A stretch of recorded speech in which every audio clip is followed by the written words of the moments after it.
నాగర్ కర్నూలు జిల్లా అచ్చంపేట మాజీ MLA Guvvala Balaraju BRS పార్టీకి గుడ్ బై చెప్పడంతో బీఆర్ఎస్ పార్టీ అధినాయకత్వం అచ్చంపేటపై ప్రత్యేక దృష్టి కేంద్రీకరించాలని సూచించడంతో అచ్చంపేట తాత్కాలిక ఇన్ఛార్జిగా ఒకరు ఉంటూ పార్టీ పటిష్టత కోసం అందరం కలిసికట్టుగా సమన్వయంతో ముందుకు వెళ్దామని నాగర్ కర్నూలు మాజీ ఎమ్మెల్యే మర్రి జనార్దన్ రెడ్డి అన్నారు.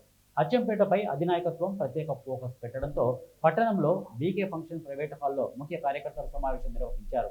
ఈ సమావేశానికి మర్రి జనార్దన్ రెడ్డి ముఖ్య అతిథిగా హాజరై ఆయన మాట్లాడుతూ అనుకోని పరిణామం వల్ల మీ దగ్గరికి రావాల్సి వచ్చిందని, జరిగిన ఎపిసోడ్పై స్వయంగా బాలరాజుతో దాదాపు 2 గంటల పాటు చర్చించారని, ఆయన నా సోదరుడిగా భావించేవాడినని, తప్పు నిర్ణయం తీసుకుంటున్నావు, ఇక పునరాలోచన చేయాలని సూచించినట్లు ఆయన తెలిపారు. నాయకుడు ఒక పార్టీని మారడానికి ఇష్టంగా లేరు అచ్చంపేటలంటే వాళ్ళకి రియల్గా హ్యాట్సప్. ఒక నిబద్ధత కలిగినటువంటి నాయకత్వం ఇక్కడ ఉంది, మంచి పట్టుగలిగినటువంటి నాయకత్వం ఇక్కడ ఉంది. వాళ్ళతో సమన్వయం చేసి రేపు 8వ తారీఖు రేపు ఉదయం 10 గంటలకు వాళ్ళతోనే ఒక సమావేశం ఏర్పాటు చేయడం జరిగింది.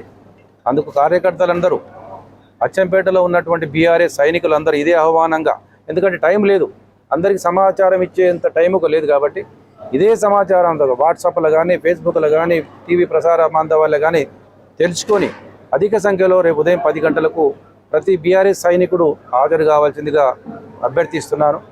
సమయం లేదు కాబట్టి అర్థం చేసుకొని మీరు ఈ సమావేశానికి అందరూ అధిక సంఖ్యలో పాల్గొనాల్సి కేసీఆర్ గారికి సంఘీభావంగా మేము ఎవ్వరు పోయి నాయకులు మారిండ్రు, పార్టీ నాయకుడు మారిండు కానీ మేము క్యాడర్ మాత్రం ఇట్లాగే ఉన్నామని చెప్పే విధంగా రేపు మీటింగు ఏర్పాటు చేయాలని చెప్పడం జరిగింది. దానికి ముఖ్య నాయకులందరితో మాట్లాడడం జరిగింది. వాళ్ళు ఉత్సాహంగా ఉన్నారు.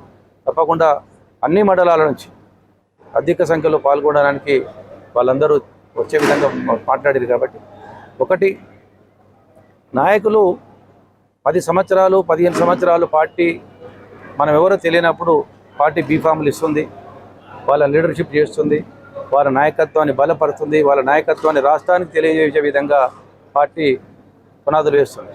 కానీ దురదృష్టవశాత్తు పార్టీ అధికారం